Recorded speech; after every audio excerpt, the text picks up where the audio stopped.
Welcome back to Tipping Point. I'm your host, Kara McKinney. The deadliest mass shooting in the U.S. happened back on October 1st of 2017.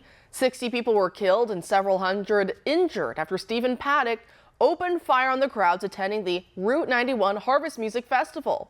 Despite so many unanswered questions such as, how did Paddock carry all those heavy bags of guns into his hotel room by himself? How did his laptop hard drive go missing when he died in his room? And how did he supposedly go broke gambling and yet still be able to wire his girlfriend $100,000 to where she fled to in the Philippines? Like I said, these are just a few of the burning questions that the feds never gave us satisfactory answers to when they released their tiny little report on the matter. Grandma strolling through the Capitol on January 6th get larger write-ups than Paddock did.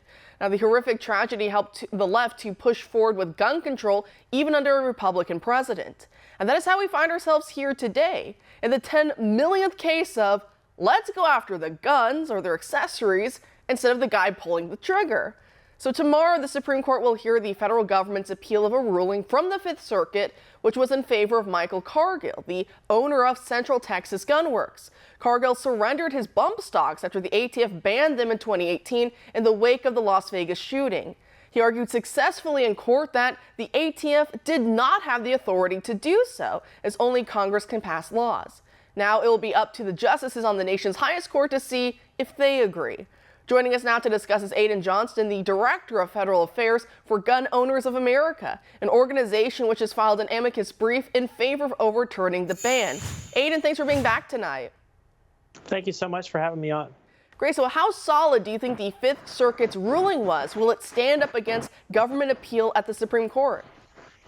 Absolutely. I think that the Supreme Court is going to get this decision right. The bump stocks are not machine guns, and that's what everyone watching needs to understand. I'm a former bump stock owner, and you might ask, why should I care? Well, if my bump stock's a machine gun, then so is the AR-15 that it attached to, and so is every semi-automatic firearm that you own. And I'm talking about everyone, including your pistol and including that shotgun, that semi-auto shotgun that you used to go duck hunting. Every semi-automatic firearm can be bump fired. And if a firearm can be bump fired, that makes it definable as a machine gun and therefore illegal, then every semi-automatic firearm can be banned as an illegal machine gun under this ban.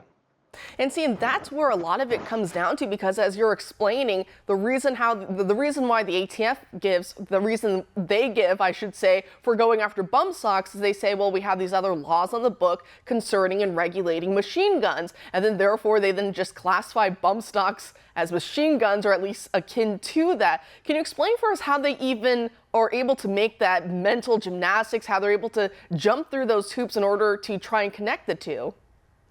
Right. Well, machine guns have been banned since 1986. There was a law that passed, and that's totally unconstitutional. It's a whole other story. But what the ATF did was say, hey, these bump stocks are actually illegal machine guns. They were banned in 1986, and therefore everyone has to turn them in, destroy them. That's the origin of this rule. And that's why it's such a threat, because if that could apply to semi-automatic firearms, which by the definition that the ATF put out, it most certainly would, then every semi-automatic firearm could just be banned as an illegal machine gun. And we know that the left doesn't care what kind of gun it's called. They'll call it an assault rifle 15 or whatever. They'll ban it. This is just an easy way for them to call every semi-auto a machine gun and ban it. And I think that's why it's so important that the Supreme Court took up this case. And I think that the way Republicans respond to this case could have major implications in the next election as well. It really could. And, you know, of course, back in 2017, we saw that horrific mass shooting. That's how the ATF was able to get away with what it did in 2018 against bump stocks. But do you think that perhaps there was just an issue of Republicans at that specific time that for so many years we just kept getting inundated with this barrage of, you guys are letting all these mass murders happen, death, dying, destruction at your hands. How many times did we hear the NRA has blood on its hands? Do you think that with all of that pressure that perhaps Republicans went, what's a bump stock anyways? You know, for those who aren't maybe big gun enthusiasts, and they went, oh, let's just make that a sacrifice to the left to say, oh, see, we can be reasonable. We believe in common sense gun control, and just kind of parrot some of those liberal talking points.